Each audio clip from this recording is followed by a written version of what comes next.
बात लगभग 40 साल पहले की है, जब विवाह को दो दिलों का मेल ना समझकर बस एक रस्म की तरह निभाया जाता था। लेकिन जब दो अजनबी अचानक अपनी जिंदगी किसी के साथ बांटने लग जाए, जब किसी के लिए दिल में सम्मान के भाव आने लग जाए, तो प्यार हो ही जाता है। साक्षी घर में सबसे चंचल थी।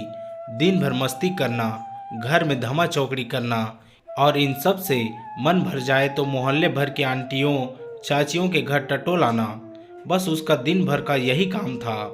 यूं कहे कि मोहल्ले की जान थी हमारी 14 बरस की साक्षी। पढ़ाई लिखाई से दूर दूर तक कोई नाता न था। हालांकि आज से 40 बरस पहले उस जमाने में लड़कियों की पढ़ाई लिखाई पर ध्यान कौन देता था। वैसे तो साक्षी घर में सबके लाडली थी, लेकिन अपने दादाजी की वो जान थी। बचपन से अपने दादाजी से ही उसने जिंदगी का पाठ पढ़ा था। अक्सर दादाजी साक्षी को चिढ़ाने के लिए उससे उसकी शादी की बातें करते थे, लेकिन शादी की बात सुनते ही साक्षी ऐसे खींचती मानो आज ही उसकी शादी हो रही हो। एक दिन घर में दादाजी के बचपन के एक बहुत पुराने मित्र दादाजी से मिलने आए। साक्षी ने उनके पैर छुए और उनके लिए पानी लेकर आई। दादाजी ने साक्षी का परिचय करवाते हुए साक्षी से कहा, साक्षी, पहचाना इन्हें? ये वही हैं हमारे चूरन वाले साथी। दादाजी की बात सुनकर साक्षी खिलखिला उठी, लेकिन साक्षी की खिलखिलाहट दादाजी के मित्र को इतनी पसंद आई कि उन्होंने साक्षी को अपने घर की बहू बनाने का फैसला कर लिया और वही रिश्ते की बात भी कर ली। अपनी फूल सी बेटी के लिए इतने अच्छे घर से रिश्ता आने पर दादाजी खुशी से भर उठे। अगली बसंत पर बड़ी धूमधाम से साक्षी बिटिया की शादी करने का फैसला लिया गया। साक्षी को जैसे ही अपनी शादी के बारे में पता चला, वह फूट फूट कर रोने लगी। उसे लगा मानो उसका पूरा घर दादाजी और उसका परिवार पीछे छूटता चला जा रहा हो। खैर, यह तो होना ही था।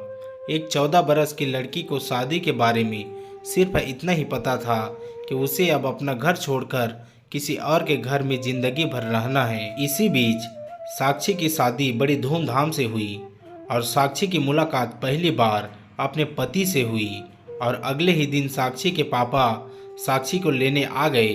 बस फिर साक्षी का आना जाना लगा रहा, कभी पीहर तो कभी ससुराल, लेकिन पति से अभी तक नहीं बन पाई थी। अक्सर ही दोनों बच्चों की तरह झगड़ते रहते। उस दिन भी साक्षी अपने पति से रूठी हुई थी कि साक्षी के पिताजी साक्षी को लेने आ गए। मायके जाते हुए साक्षी ने टोकते हुए अपने पति से कहा, अब मैं नहीं आऊंगी आपके घर। साक्षी के पति ने भी गुस्से में कहा, आना भी मत जब तक मैं ना बुलाऊं। साक्षी ने चुटकी लेते हुए कहा, अच्छा, तो मुझे कैसे पता चलेगा कि आपने बुलाया है या नहीं? कुछ सोचते हुए साक्षी के पति ने कहा, जब तुम्हें कोई कोरा कागज दिखाए तो समझ जाना मैंने बुलाया है। मायके में साक्षी के दिन बहुत अच्छी तरह बीते। जब कोई साक्षी से उसके पति के बारे में पूछता तो वह चुटकी लेते हुए कहती, अच्छे हैं पर थोड़े बुद्धू हैं, और सब मुस्कुरा जाते।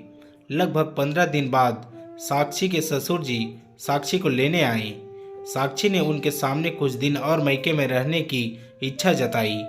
ससुर जी ने भी साक्षी की बात का सम्मान रखते हुए हामी भर दी। कुछ दिन बीतने पर जेठ जी आए। हालांकि तब तक साक्षी को भी ससुराल की याद सताने लगी थी, लेकिन उसे अभी तक कोरे कागज का संदेशा नहीं मिला था। इसलिए साक्षी ने माँ से ससुराल न जाने का बहाना बना दिया। माँ ने साक्षी को बहुत समझाया, लेकिन साक्षी ने किसी की एक ना सुनी। जेठ जी भी चले गए। साक्षी के ससुराल आने पर मना करने पर सब परेशान थे। इधर साक्षी के परिवार वाले भी साक्षी को समझाने में लगे, लेकिन साक्षी किसी की बात मानने को तैयार ना थी। किसी को समझ नहीं आ रहा था कि आखिर माजरा क्या है। ससुराल में यह चर्चा चल ही रही थी कि तभी साक्षी के पति ने कोरे कागज वाली पूरी बात बताई। अगले ही दिन साक्षी के ससुर जी कोरे कागज के साथ साक्षी को लेने आए। साक्षी तो इसी पल के इंतजार में थी। कोरे कागज पर अपने पति का नाम लिख अपना सामान बांधकर साक्षी अगले ही दिन ससुराल पहुंच गई। लेकिन अपने पति के लिए उसके दिल में अब सब कुछ बदल चुका था। साक्षी को अब अपना जीवन साथी मिल चुका था। आज जी भर कर साक्षी ने अपने पति से बातें की, लेकिन कोरे कागज वाली बात को लेकर दोनों सालों तक खिलखिलाते रहे। दोस्तों, कहानी अच्छी लगी हो तो वीडियो को लाइक करके हमारे चैनल को सब्सक्राइब कर लीजिए। धन्यवाद।